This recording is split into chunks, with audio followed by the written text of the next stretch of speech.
Hi guys! Welcome ulit sa aking channel. So for today's vlog, mag-unboxing pa tayo ng V8 sound card at mic condenser. So saan ko nga po ba nabili si mic condenser at V8 sound card? Na-order ko po siya sa Lazada PH dahil naka-sale po sila ng 50% off.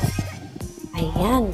So malaking discount guys kasi ang total price niya talaga pag wala siyang discount is 3,000 plus. So, less 50%, nabili ko po siya ng 1,573.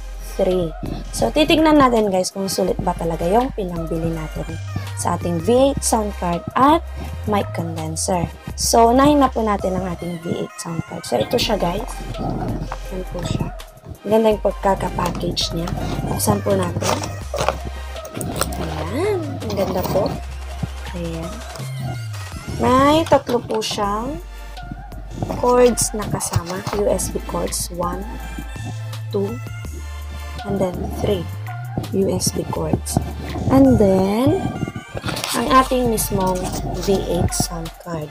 So, saan nga po ba ginagamit si V8 sound card? Ginagamit po si V8 sound card ng mga nagla-live, nagla-vlogs, or mga DJs, ginagamit siya. Madami siyang features like kung gusto mong mag-alabata, chipmunks, or magbigay ka ng clap, pwede din yun. Yung mga ginagamit ng DJ keys, songs, and so on. Marami po siyang features. Ayan. Tanggalin natin ang kanyang styro. Tingnan natin kung gumagana ang ating V8 sound card. Sana gumagana siya guys, diba? Ayan, let's see. Ayan, gumagana siya. Nakikita niyo po ba? Nagbliblink siya. Ayan. Ayan. Perfect. Gumagana. So, sa likod po niya, andyan ang Live 1, Live 2, accompany instrument, charging, earphones, headset, condenser mic, and dynamic mic. So, sa Live 1, Live 2, dyan po natin isasapak ang ating dalawang cellphone. Kailangan po natin ng dalawang cellphone. Ayan. So, next tayo sa next item, guys. Ayan. Sunod po natin ang ating studio microphone. Ayan, guys. Buksan natin siya. Ayan. Ayan na nga sa loob niya. So, far sa palagay ko naman, guys, ano po, sulit naman po ang ating binayad na 1,500. So, sa loob po ng studio mic box, ang items na nakalagay dyan is mic. Ang ganda ng mic. So, shot, gold.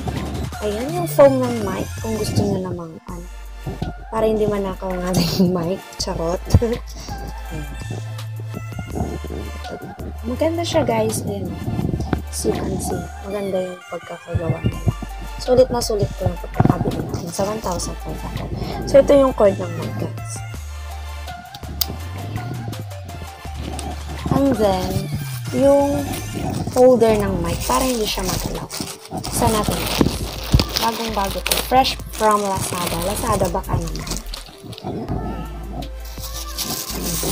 This one.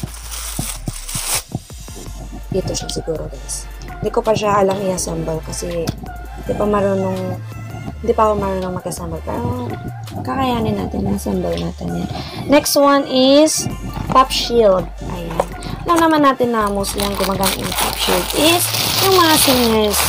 Para saan nga po ba si pop shield? Si pop shield, ginagamit po natin siya para maganda yung dating ng boses sa mga nakikinig or sa makikinig sa ating mga kanta, vlogs, live streaming. Ayan. Ito po ang share ng ating pop shield. Ayan guys. Walang kabutas-butas yun. Ayan. So, last one na andito sa ating box is this one. Microphone stand. Ayan guys. Wala na siyang laman. Ito lang ang laman. So, buksan natin. Ayan.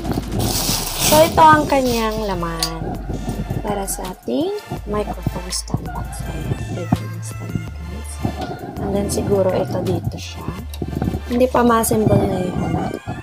Hindi ko pa siya ma-assemble guys kasi pag-aaralan po natin siya kung paano ba siya i-assemble. Ayan, siguro ganyan siya guys. Ayan.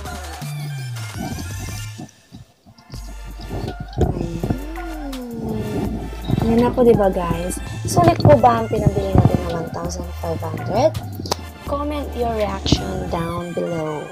And thank you guys. See you on next vlog.